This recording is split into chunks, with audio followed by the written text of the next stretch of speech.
Hola, ¿cómo están? Bienvenidos al primer conversatorio para propietarios de perros y gatos. Hablemos de mascotas. Mi nombre es Paula Andrea Castañeda Franco, soy médica veterinaria zootecnista, egresada de la Universidad de Caldas. Tengo un diplomado en neonatología y pediatría en perros y gatos y 7 años de experiencia en cirugía de tejidos blandos. CQV es el Centro Quirúrgico Veterinario, es mi empresa en la que trabajo y en la cual hago todas mis labores.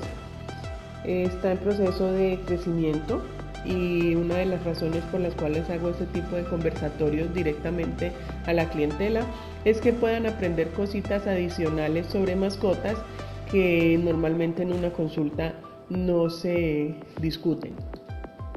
Cordialidad es algo que siempre tratamos de manejar a la hora de hacer una conversación, ya sea directamente con los clientes, con los participantes del conversatorio o en las redes sociales. Pensamos que no tenemos la verdad absoluta, no la poseemos, puede que haya colegas o incluso personas en desacuerdo con nuestras recomendaciones, por lo que les solicitamos que seamos muy cordiales y muy respetuosos a la hora de dirigirnos o hacer algún tipo de comentario. Durante este tipo de presentaciones las consultas médicas no se permiten, consideramos y respetamos demasiado a las mascotas y a la hora de una consulta médica necesitamos obligatoriamente la presencia del animal, revisarlo, hacer un examen clínico, abrir una historia clínica para poder emitir un diagnóstico y hacer formulaciones. La temática del conversatorio es llevar a cabo ciertos tipos de temas. Cada vez vamos a estar hablando de cosas diferentes. En este caso, en el primer conversatorio que hicimos, manejamos los cuidados básicos de las mascotas, la esterilización, la importancia y sus ventajas y cómo sobrevivir al duelo. En este caso vamos a empezar hablando de perros y hablamos primero de los cuidados básicos. Los cuidados básicos de las mascotas en general pueden ser muchos, pero 3 son prioridad. 1 es el bienestar de la mascota, 2 es la salud, 3 es la nutrición. Si nosotros tenemos en cuenta estos 3 cuidados, probablemente vayamos a tener muy pocos problemas con nuestros animalitos.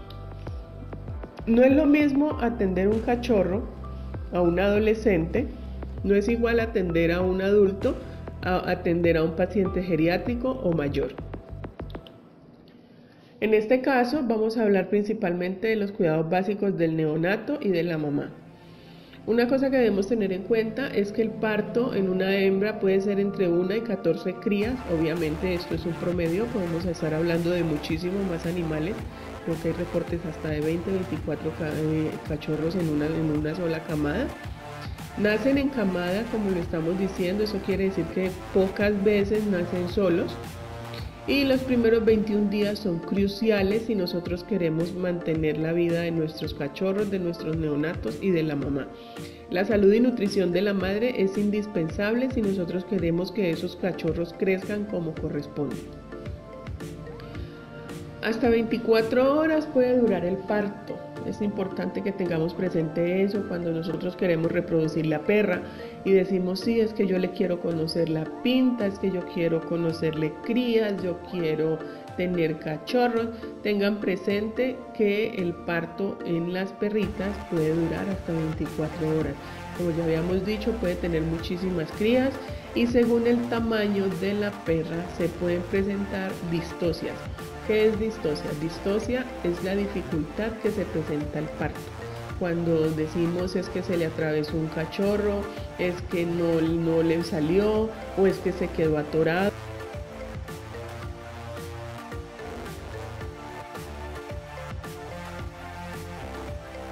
Tenemos que tener en cuenta los costos, el tiempo y los riesgos que presenta la gestación y el parto de una perra. Entre los riesgos del parto, siempre tenemos que tener en cuenta que en cualquier momento de la gestación puede haber un riesgo. Un aborto se puede presentar en cualquier momento. ¿A qué nos referimos con un aborto? A la pérdida de los bebés cuando nacen antes del tiempo, cuando mueren antes de nacer o cuando por la aplicación de medicamentos u otro tipo de productos durante la gestación terminamos acabando con la vida de ellos. La distocia es una de las más comunes, sobre todo en las perras pequeñas. Ya como hablamos y como aclaramos, la distocia es la dificultad al parto que puede desencadenar en la muerte del animalito. Durante el posparto se puede presentar una hipocalcemia, es muy común, sobre todo en perras que tienen demasiados cachorros. La hipocalcemia es la falta de calcio en la circulación y esto se da debido a la producción de leche. La hembra empieza a producir leche demasiado rápido para todos esos cachorros que puede tener, que pueden ser entre 1 y 14 animales, y no darle tiempo al cuerpo para volver a obtener el calcio de los huesos, empezando los animalitos a tener problemas de convulsiones, tetáneas hipocalcémicas que pueden terminar en la muerte de la misma. La hipoglicemia del neonato es otro de los temas que nos pueden causar problemas, sobre todo cuando de pronto no tenemos la alimentación adecuada, cuando la hembra de pronto no está produciendo la cantidad de leche necesaria, y debemos de estar pendientes de ese tipo de situaciones cuando vamos a tener cachorros o cuando queremos que nuestra perra nos dé crías. El ahogamiento es otra de las causas de muerte entre los neonatos, sobre todo en hembras primerizas. Ellas normalmente apenas están aprendiendo, no todas vienen con el instinto. Cabe aclarar que muchas veces se presenta que ellas no son buenas mamás, son algunos casos muy ocasionales, pero se presentan. Y al no saber cómo manejar a los cachorros, normalmente se acuestan encima de ellos y terminan ahogándolos. Por lo tanto, las primeras semanas necesitan la atención de nosotros mientras ellas relacionan. De igual manera, los parásitos es otro de los riesgos que se puede. Por eso, cuando nosotros vamos a reproducir una hembra, es indispensable que esté en las mejores condiciones para que al momento de nacer los cachorros no haya dificultades.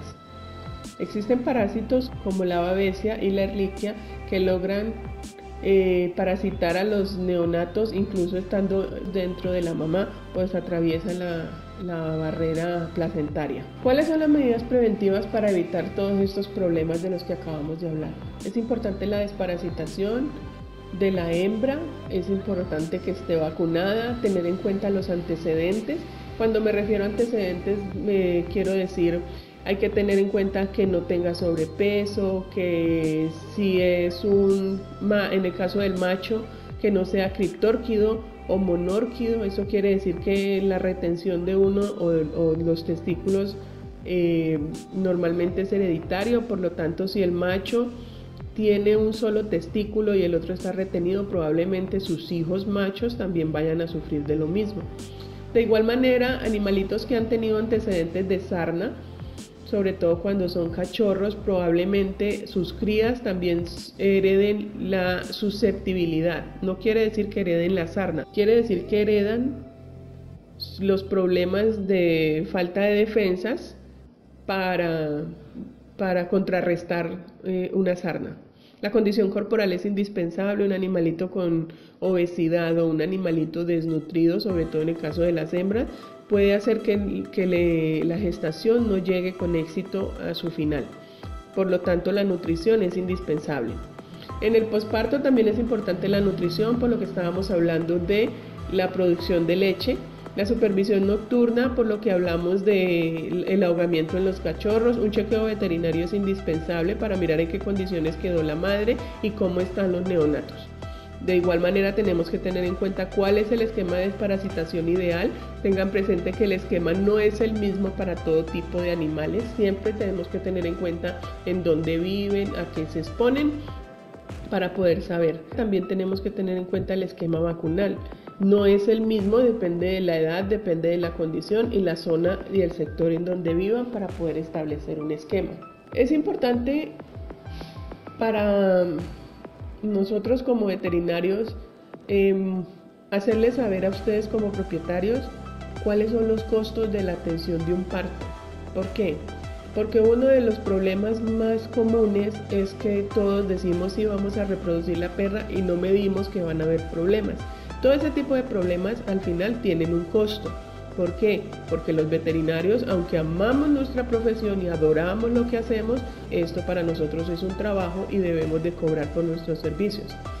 El tiempo, por parte del propietario, podemos decir que más o menos para tener una tranquilidad, estamos hablando de que deben de ser hasta 25 días después de nacidos los neonatos para poder decir estamos tranquilos, podemos darnos un respiro. La asistencia veterinaria o la atención del parto tiene un costo. Obviamente los costos veterinarios pueden variar porque cada profesional cobra lo que considera justo de acuerdo al sector en donde se encuentra ubicado. Por lo tanto, pues los precios que yo voy a dar son precios aproximados, basados más o menos en la experiencia que tengo como profesional. No quiere decir que todos los colegas cobren igual que yo. En la atención de un parto se cobra normalmente por horas, por eso tenemos que tener presente que puede durar hasta 24 horas, he escuchado reportes de 72, dentro de mi experiencia hasta 24 horas he tenido que atender un parto y cada hora está costando alrededor de 20-25 mil pesos. A esto tenemos que sumarle si de pronto se debe hacer una episiotomía, que es lo que las mujeres llaman la unión, que a veces sucede sobre todo cuando ya el cachorro está en el canal del parto. Son procedimientos adicionales que pueden estar alrededor de 50-60 mil pesos. ¿Por qué estoy haciendo tanto énfasis en esto? Porque la única manera de hacerle entender a los propietarios que no es tan fácil hacer un procedimiento es que se den cuenta cuánto cuesta. Si a esto le sumamos una cesárea, quiere decir que por más que hicimos una episiotomía, el cachorro no logró nacer, obligatoriamente estamos en un caso de distocia. Cuando esto sucede, si no sacamos la cría, podremos perder la vida de la cría e incluso de la madre. En este momento tenemos que tomar decisiones y hacer un procedimiento quirúrgico. Normalmente una cesárea se presenta de noche, a esto más o menos de las 3 de la mañana, como estamos viendo acá. Es el horario en el que normalmente nos llaman a decirnos, Doc, la perra no puede parir. Involucra a un cirujano, involucra a un auxiliar y muchos voluntarios que puedan ayudarnos a reanimar esos cachorros. El material que se utiliza y más o menos unas 2 a 4 horas a volver a organizar todo el quirófano después de hacer el procedimiento. Por lo tanto, estamos hablando que en promedio una cesárea, el procedimiento como tal puede tardar exactamente entre 5 y 10 minutos porque a los cachorros hay que sacarlo muy rápido. Pero cerrar a la perra, ponerla en recuperación y todo eso, estamos hablando de un trabajo de más o menos 5 o 6 horas que tiene costos de más o menos 400 mil pesos o más. Y un trabajo posquirúrgico que es la recuperación de la misma. Todo eso para generalizar o hacer un promedio, un aproximado, estamos hablando que el costo de una cesárea, independiente del tamaño de la perra, puede estar entre 400 mil pesos y 600 o 700 mil pesos. En cuanto al neonato, después de que la perra haya parido, ya sea que haya sido un parto natural o haya sido por una cesárea, lo más importante siempre es el destete, la alimentación, las etapas de crecimiento en las que está, cuál es el esquema de desparasitación ideal para él y cuál es el esquema de vacunas que se debe manejar. 30 días es el ideal en cuanto al destete. Sabemos que hay muchas personas que no están de acuerdo con la reproducción o con la cría de animales para el comercio, pero existen criadores que son responsables y en realidad quieren a sus animales y no los entregan hasta que no tienen 3 meses. ¿Por qué? Porque es a partir de los 3 meses cuando los animalitos ya tienen todo su esquema de vacunas al día, cuando ya pasaron el tiempo que debían de pasar con la mamá y cuando ya tienen las defensas suficientes para exponerse al mundo. La leche materna es el alimento ideal, es el que siempre debería de tener. Es importante que los cachorros permanezcan con su madre por lo menos hasta los 30 días, hasta que ya estén comiendo o alimentándose con alimento seco directamente. Pero esto es algo que no sucede en Colombia. Normalmente tienen la costumbre de destetarlos a partir de los 21 días, cuando a duras penas están incorporándose o manteniéndose en pie. La leche formulada es una segunda opción cuando por alguna razón de pronto la madre está ausente. Puede ser que la madre esté ausente o puede ser que no esté produciendo leche suficiente. En este caso, la leche formulada sería una muy buena idea. ¿A qué me refiero con leche formulada? Existen productos lácteos específicos para la alimentación de cachorros. Existe otra opción que es la leche preparada, de la cual yo no estoy de acuerdo. Existen leches preparadas de las cuales no hablaremos mayor cosa, utilizan leche deslactosada y otros ingredientes de los cuales no haremos énfasis. y no nos damos cuenta que en realidad, primero, la leche deslactosada es un producto al que le quitamos la lactosa. La lactosa es la que aporta la energía. Por lo tanto, en realidad lo que le estamos dando al animal o lo que estamos consumiendo es agua blanca. Por lo tanto, no es lo ideal para ellos. El alimento para cachorros es indispensable cuando ya están con sus dientes formaditos, cuando ya tienen su dentadura. Es importante el alimento para cachorros. ¿En qué hacemos énfasis en el alimento para cachorros? Aquí en esta porción en donde nos dice I-O. Cuando vamos a comprar un alimento no tenemos que hablar de marcas en específico, simplemente debemos de tener en cuenta ciertas cosas. Es obvio, de pronto una de las quejas de los papás o una de las solicitudes de los papás, me refiero a los papás, a los propietarios de las mascotas. Doc, ¿qué alimento le doy? Y quieren específicamente que les demos una marca. Cuando nosotros nos atrevemos a dar una marca, pues técnicamente estamos hablando de que ese y únicamente ese es el que sirve y de pronto no es lo ideal. Lo ideal y algo que sí pueden hacer los papás de estas mascoticas es sencillamente leer los insertos o los aportes nutricionales que tienen. El alimento para cachorros es indispensable mirar cuáles son los componentes. Si nosotros tenemos en cuenta esto, un alimento normalmente te va a decir, tiene tanto porcentaje de harina de sangre, tanto porcentaje de harina de carne, tanto porcentaje de harina de huevo o el balance nutricional equivalente. Cuando un alimento me dice trae harina de carne y o de pollo, trae harina de hueso y o de plumas o algún tipo de IO, quiere decir que yo no sé qué le estoy dando. Le estamos dando lo que en ese momento había, pero no sabemos qué es. Entonces es un alimento de una calidad no muy confiable. Por lo tanto, lo que nosotros podemos mirar, ya sea a la hora de consumir un alimento premium, high premium, es verificar que sepamos exactamente qué le estamos dando y en qué porcentaje. No soy partidaria, es mi opinión, puede que haya otros colegas que sí estén de acuerdo, puede que haya personas del común que digan que no pasa nada, pero la leche de vaca no es buena entera, ni deslactosada, ni descremada, ni en ninguna de sus versiones para los cachorros. Los cachorros tienen una temporada muy corta en la cual sus intestinos están adaptados para captar la lactosa. Una vez pasa esta etapa, la lactosa deja de asimilarse. Es algo similar de lo que nos pasa a nosotros, con la diferencia de que cuando nosotros estamos acostumbrados todo el tiempo a estar tomando leche, pues sencillamente no nos hace daño. Pasa, se aprovecha lo que se puede aprovechar y sale lo que no nos sirve. En el caso de los perritos, no, porque como no es algo que nosotros hacemos todo el tiempo, pues en realidad lo que van a aprovechar es mínimo. En el caso de las almendras o la soya tampoco se deben de utilizar. Tengamos en cuenta que productos como el maní y las almendras pueden causar reacciones anafilácticas brutales en los animales, que pueden hacerle mucho daño a los animales. Y en el caso de la soya, pues eso es en realidad una leguminosa que no se asimila en el cuerpo. Ellos son caninos y no están diseñados para asimilar este tipo de productos. Una de las quejas que siempre nos dicen, Doc, es que él llora toda la noche y no me deja dormir, sobre todo cuando están recién adoptados. Teniendo en cuenta esto, vamos a tener presente cómo nacen. Tengamos en cuenta aquí esta foto en donde vemos a varios cachorros, ellos están juntos y lo que podemos analizar es que ellos entre todos están dándose calor. Doc llora toda la noche y no me deja dormir. Pues ¿cómo llega a la casa? Ellos llegan solitos, los dejan simplemente en una caja o los dejan simplemente en una cobija y eso no es suficiente para ellos. Recuerden que los cachorros no termorregulan todavía normalmente, por lo tanto nosotros debemos de ayudarlos a la hora de mantenerlos calientes. ¿Y ahora qué hacemos?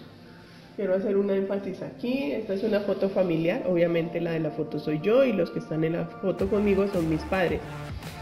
Ella y la que tienen en la mano es Linda. La foto me pareció muy curiosa y obviamente yo estoy actuando porque el que no está actuando es mi papá que al ver a la perra en sus manos simplemente la miraba como pensando, ¿y ahora qué vamos a hacer con esta muchacha?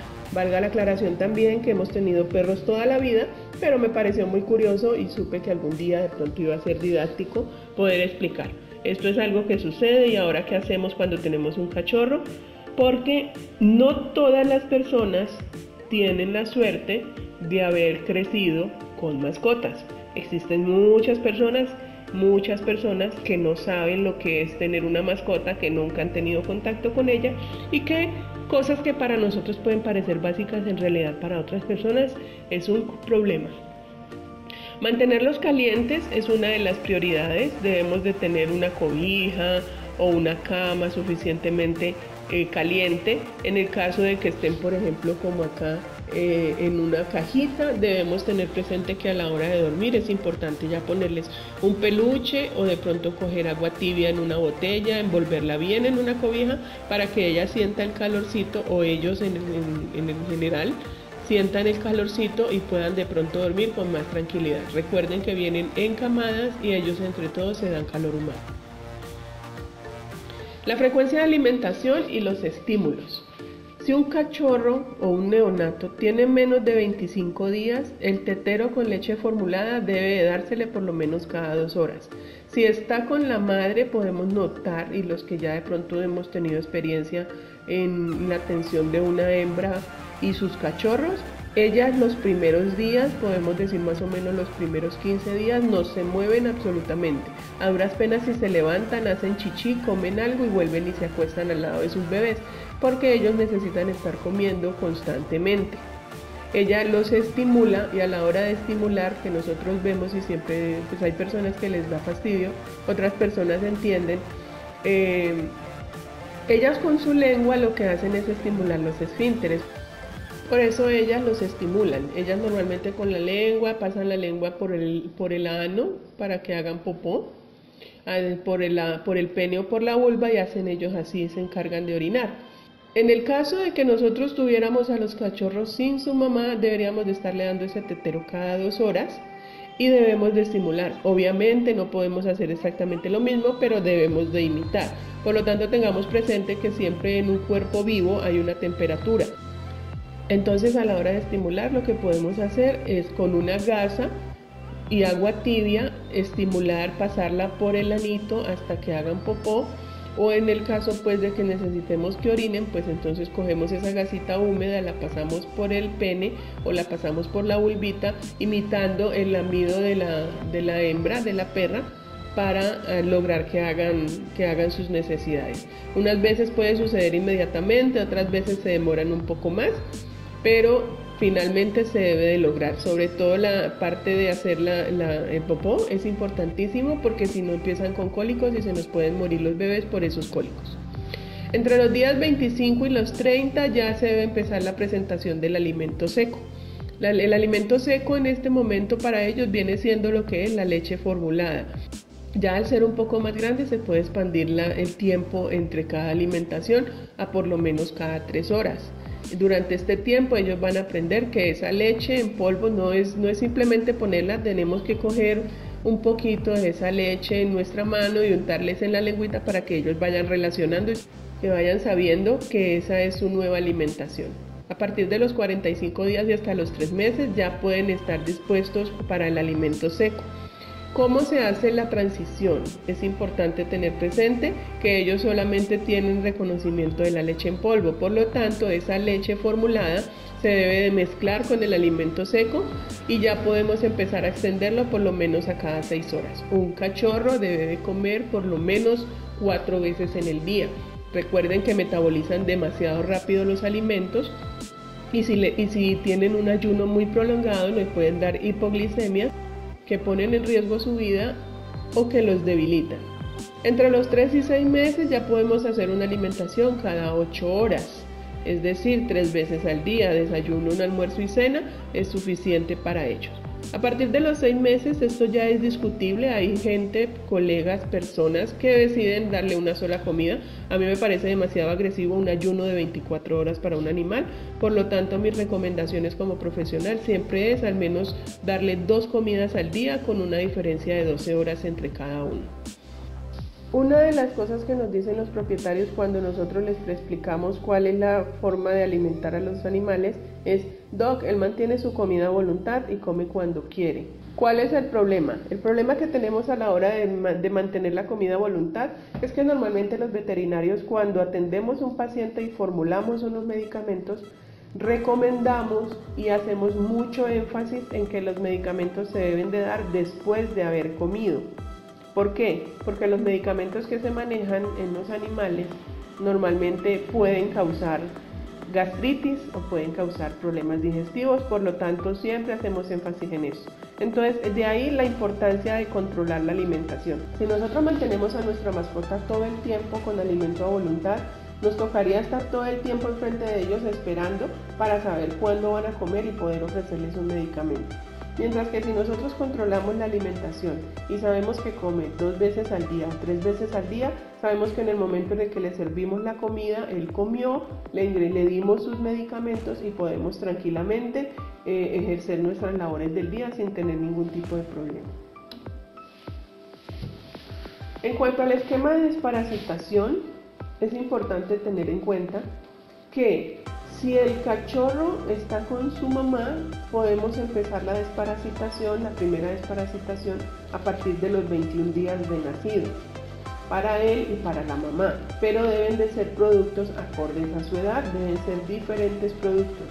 Quien te diga que va a utilizar el mismo producto para la mamá y para los cachorros, en realidad o no le va a hacer nada a la mamá o le va a hacer mucho daño a los cachorros. Por lo tanto, debemos asesorarnos muy bien con el médico veterinario a la hora de hacer este tipo de esquemas.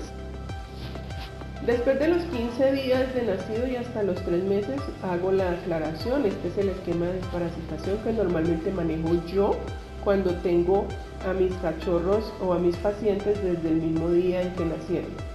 Después de los 15 días y hasta los 3 meses, cada 15 días es que deben de desparasitarse. ¿Por qué? Porque es la temporada en la que estos bebés están más curiosos y todo se lo quieren meter al hocico. Cuando ellos todo lo prueban y todo lo cogen y todo lo muerden, pues se exponen mucho más a los parásitos. Entre los 3 y los 6 meses ya estamos hablando de un cachorro relativamente más maduro, por lo tanto se puede extender un poco más el tiempo de desparasitación entre cada quien. Por lo tanto, entre los 3 y 6 meses, una vez al mes es más que suficiente. Después de los 6 meses y por toda la vida, vamos a hacer aclaración aquí, ellos toda la vida van a ser animalitos, por lo tanto siempre van a tener en sus hocicos cosas que no corresponden. Ellos son a veces cazadores, les da por coger una cucaracha, les da por coger una lagartija o les da por comer alguna cosa que no corresponde y se pueden exponer a parásitos, de igual forma que también comen pasto, ¿sí?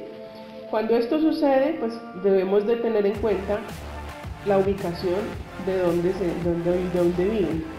Entonces, un animalito que vive en zona urbana, que vive dentro de su casa y que solamente sale bajo la supervisión de su propietario, puede desparasitarse más o menos cada 3 meses y cada 2 meses en zona rural. Un animalito que vive en finca, un animalito que sale solo a la calle, un animalito que no sabemos qué puede comer o dejar de comer cuando está en la calle, es preferible desparasitarlo por lo menos cada 2 meses. ¿Qué sería lo ideal? Por esto esta imagen que estamos colocando aquí. Lo ideal para todo veterinario y de hecho para que los parásitos no nos creen resistencia a los medicamentos es que cada que se vaya a hacer una desparasitación antes se haga un coprológico o un examen coproscópico. Yo personalmente prefiero los coproscópicos, son mucho más completos y nos ayudan a determinar si es momento de desparasitar o si podemos darle un tiempo de espera mayor. Doc, otro de los temas, Doc, es que el perro se purga comiendo pasto. Esto es un mito, por favor tengamos presente que nada más contaminado que el pasto. El pasto es muy atractivo, llama la atención de los animales por su palatabilidad, pero para el estómago no es tan interesante porque tiene unas espículas microscópicas que causan irritación. Es la razón por la cual cuando ellos comen pasto después vomitan. El pasto, así como existimos propietarios responsables que después de que el perro hace popó se recoge las heces, existen también animalitos que salen a la calle sin responsabilidad dejan el popó allí contaminando, tarde o temprano se deshace o alguien lo recoge y queda la contaminación de esos parásitos. Luego después viene nuestra mascota, come ese pasto y termina contaminándose o infectándose con parásitos. En cuanto al esquema de vacunación, quiero hacer énfasis en una cosa. Cuando tenemos hijos, tenemos bebés, somos muy juiciosos, diría yo la mayoría, porque pues existen personas que no creen en las vacunas y eso es respetable. Pero existen también las personas muy juiciosas y muy responsables de cuidar la salud de sus hijos. Por lo tanto, yo no soy mamá, pero tengo amigas que son mamás y me han explicado muy bien los esquemas de vacunas. A los tantos meses hay que ponerles una, a los otros meses hay que ponerles otra, al año hay que ponerles tal, a los 5 años hay que ponerles tal, y en total estamos hablando de que a los niños en general les ponen muchísimas vacunas a lo largo de su vida para protegerlos. Si nosotros tuviéramos este tipo de responsabilidad y de conciencia con los animalitos, créanme que serían muchas las enfermedades que podríamos erradicar, de igual manera que en el mundo se erradicó el sarampión después de que la gente se dio cuenta de que podíamos morirnos por él. En el caso de los perros, este esquema que estamos colocando aquí es el último esquema que ha establecido la Organización Mundial de Veterinarios y recomienda que inicie a los 45 días de vida. Yo lo estoy colocando aquí en semanas y en días o meses porque para mí es mucho más fácil hacerme entender cuando le digo a una persona a los tantos meses debemos de colocar tal vacuna.